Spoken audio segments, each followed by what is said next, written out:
这是史上最难的面试，考生刚拿到试卷就傻眼了，因为整张卷子都是空的，所有人都一头雾水，却又不敢声张，因为就在刚刚考官宣布了3条规则：不准把自己的试卷弄脏，不准和考官或者保安说话，考试结束前不准离开这个房间，违反上述任意一条就会被取消资格。同时，这场面试的问题只有一个，答案同样也只有一个。Any questions?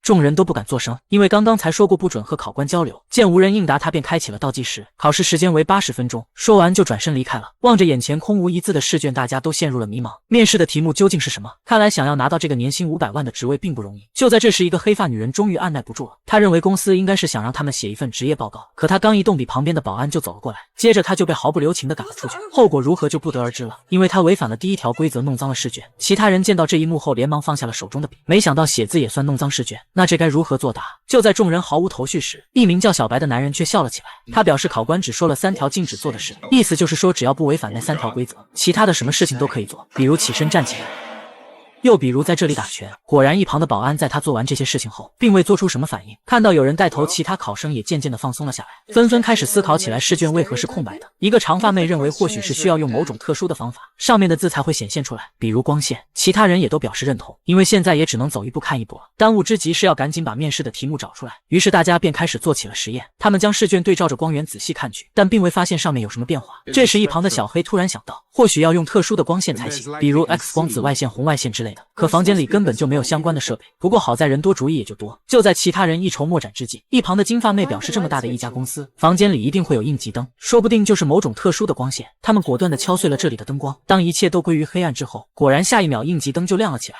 是一种黑光。他们见状赶紧拿来试卷实验，可结果还是一样，上面什么都没有显现出来。胡子男觉得应该是没有找对颜色，再仔细找找，说不定还有其他灯光。这时一旁的眼镜妹发现灯管的上半部分并没有亮，于是他们又再次将其敲碎，随后一种橙色的灯光就亮了起来。众人又再次跑过去实验，但还是没有任何变化。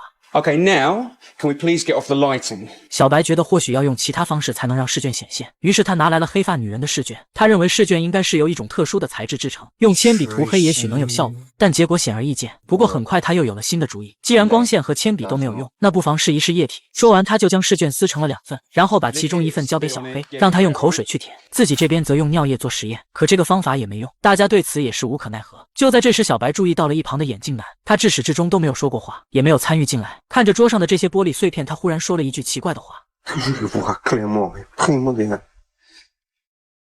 ：“See clearly is all.” 其实这里他已经把看清试卷的方法说了出来，只是所有人都被眼前的事实蒙蔽了双眼，没有明白他这句话的含义，索性也就不再理会他。就在这时，一直很少说话的胡子男提出了自己的见解，他认为这并不是一场面试，而是上层的一场游戏而已。他们开出500万年薪将大家吸引过来，就是为了看我们像猴一样的表演。但一旁的眼镜妹却不同意他的看法，他了解过这家公司，他们的上层不会做这么无聊的事。10年前突然爆发了一种罕见的疾病，成千上万的人在煎熬中慢慢死去，正是这家公司成功研制出了抑制病毒的药物，让死亡率在6个月内直接减半。其他人当然知道10年前的那场灾难，却不知道造出药物的竟然是这家公司。如今他们致力于研究长寿。80 minutes to determine the next 80 years of your lives.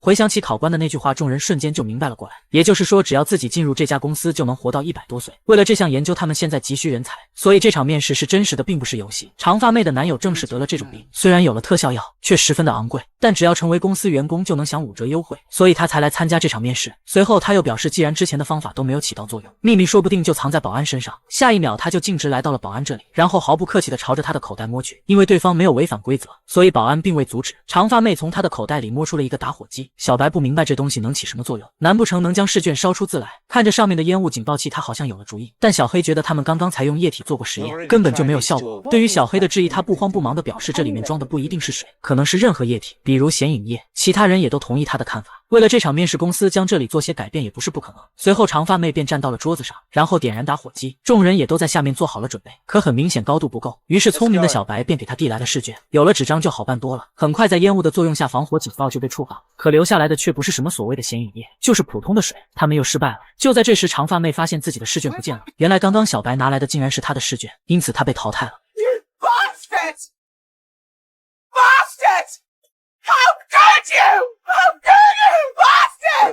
其他人看到这一幕都不由得一惊，尤其是小黑。说好的大家先一起合作把问题找出来，如今他却突然反水被刺长发妹，实在是让人感到恶心。他本想冲上去教训这个家伙，却无意间触发了灯光的声控系统。正是这个举动为之后金发妹赢得面试创造了条件，但一切都还没有结束。为了淘汰更多的人，小白又引导无辜的眼镜男撕掉了自己的试卷，没想到对方还真的上榜。就这样，又一名考生被保安赶了出去。面对刚刚的这一幕，其他人都没有上前阻止，因为小白这样做也为自己减少了一个竞争对手。And then there were 5. Bastard doesn't do you justice. You said we should cooperate until we discover the question. 小白则不紧不慢地解释道：“说到底，我们这些人都是对手，是竞争关系。想要赢得面试，就得多动脑子。你们应该感谢我把人数减少了，大家的胜算又增加了。”小黑再也忍不下去了，胜算增加了又如何？我们现在连问题是什么都还没有搞清楚。他直接上去一拳打晕了对方。然后又将其五花大绑起来，免得这个家伙又被刺大家。但随后他又仔细一想，不如直接将其推出门外淘汰掉。就在这时，金发妹连忙上前阻止，表示考官所说的规则是要自愿离开才算，将他推出去并不是他自愿选择的，说不定到时候连你们也会受到牵连。听到这里，小黑也觉得对方说的有道理，便打算用弄脏试卷的方法将小白淘汰掉，却没想到他竟在这时醒了过来。但他醒来后的第一件事并不是责怪，而是表示自己需要吃药了。原来他也患有那种罕见的疾病，普通的药每隔1小时就必须要吃一次，只有这家公司的特效药才能彻底治疗，所以他才会来这里面试。可小黑却觉得这个家伙是在撒谎，没办法，小白只能表示只要他帮自己拿药，自己就主动退出。听他这么一说，小黑当然同意。可随后他搜遍了这个家伙全身的口袋，也没有找到药。Fuck, it's one of you taking it. What are you fucking taking it? This isn't funny. You know what happens when you don't take suppressants? Unconsciousness, convulsions, shock, coma, then death. If you start to convulse, we'll know you're telling the truth. Then we'll gladly help you. 看到对方彻底晕厥了过去，众人这才放下心来。就在这时，很少说话的胡子男突然开始发话，他很早就开始怀疑眼镜妹是公司派来的内奸，不然为何会如此了解这家公司？随后他就趁对方不注意将其绑了起来，然后开始严刑逼供，这是他的强项，因为他是个退伍军人。原来眼镜妹本就是这家公司的员工，这次是来参加升职考试的，却不知为何公司会把自己和来应聘的新人安排在一起。但胡子男还是觉得他没有说出实情来，这些信息没有丝毫的价值，他们需要的是这场面试的题目。眼镜妹表示她也不知道。愤怒之下，胡子男拿来试卷，然后当着对方的面用它划伤了自己的手指。What are you doing? What has to be done within the time remaining? 紧接着就毫不犹豫地割向了他的大腿。小黑见状想要上前阻止，却被对方一肘就撂倒在地，随后又摘掉了他的眼镜。I told you everything I know! Please stop! She's telling the truth. 胡子男认为人的眼神是不会撒谎的，所以眼镜妹才逃过一劫。一波未平，一波又起。就在这时，一旁的小白竟真的开始抽搐了起来。这下小黑才彻底相信他没有说谎，因为他的老婆就是这样死掉的，而自己也是病毒携带者。可他的药却找不到了。金发妹表示，既然大家彼此都不信任，那就互相搜身看是谁拿了他的药。可经过一番搜查之后，依旧没有找到。此时时间已经只剩下14分钟了。就在这时，眼镜妹注意到胡子男有嚼口香糖的习惯，精通心理学的他一下就在其桌子附近找到了一块已经嚼完的，里面包裹的正是那枚药丸。其实很早之前他就趁小白不注意，将他的药丸偷了过来。可就在眼镜妹准备将药喂给小白时，胡子男却开始极力的阻止，表示这样的坏人死了就死了。争抢之中，他将药丸直接打入到了下水道之中。小黑赶紧伸手去拿，但下水道的缝隙实在是太窄了，根本就无法拿到。两个女人也都试了一遍，同样也拿不到。此时小白的情况越来越严重了，已经开始流鼻血了。情急之下，眼镜妹赶紧向考官求助，却因此违反了第2条规则，结果就是被保安无情的赶了出去。好在另一边的金发妹利用发卡成功的将药丸取了出来，然后赶紧喂给了对方。很快小白就醒了过来，他知道是胡子男拿了自己的药丸，眼看着时间就只剩下10分钟了，可题目却还没有找出来。如今想要赢得这场面试，就只剩下一个方法了，那就是淘汰掉其他所有的人。于是小白便将目光转向了保安的配枪，一旁的小黑也瞬间明白了他的想法。 You wouldn't dare. 下一秒，两人便同时冲了过去。不过还是身强体壮的小黑略胜一筹，先一步拿到了手枪，其他人瞬间就害怕了。这下他掌握了主动权。 You're not going to shoot me. I didn't take it to shoot you. I took it to stop you from using it on us. 却没想到小白很快就冷静了下来，他觉得小黑根本就不敢扣动扳机，看到对方如此畏畏缩缩，他便更加大胆起来。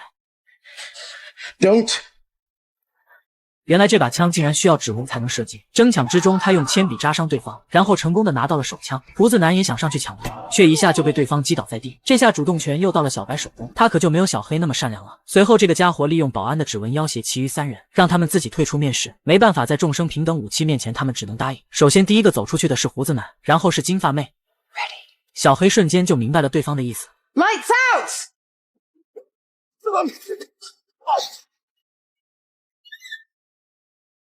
Lights on!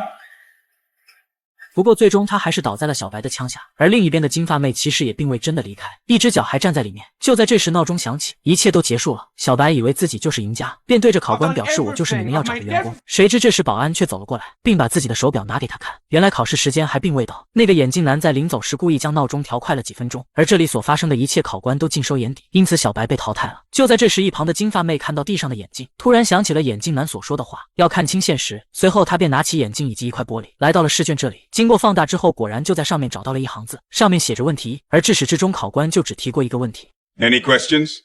No. 这便是问题和答案。那个眼镜男其实就是公司的 CEO， 特效药就是他研制出来的，只是他不善言辞罢了。小黑也其实并未死掉，打入的子弹并不是真的，而是加入了特效药的假子弹。他不仅成功的捡回了一条命，就连身上的病也被彻底治疗了。People are going to need this product. We can only produce so much at a time. Tough decisions are going to have to be made by a wise administrator. Someone who combines a listening disposition with attention to detail and a compassion. 而这些品质金发妹身上都有，这才是她被选中的真正原因。自此这场面试就到此结束了。其实考官提出那个问题时，考试还并未开始，所以此时他们回答并不算违规。在现实中我们也会经常遇到这个问题，比如在某场会议中或者某场考试中，负责人都会在最后问上这么一句，大家还有什么问题吗？但往往大部分人都会习惯性的选择沉默。不管是生活还是职场之中，处处都充满了细节，我们需要做的就是冷静思考，然后付出行动，最后无往而不利。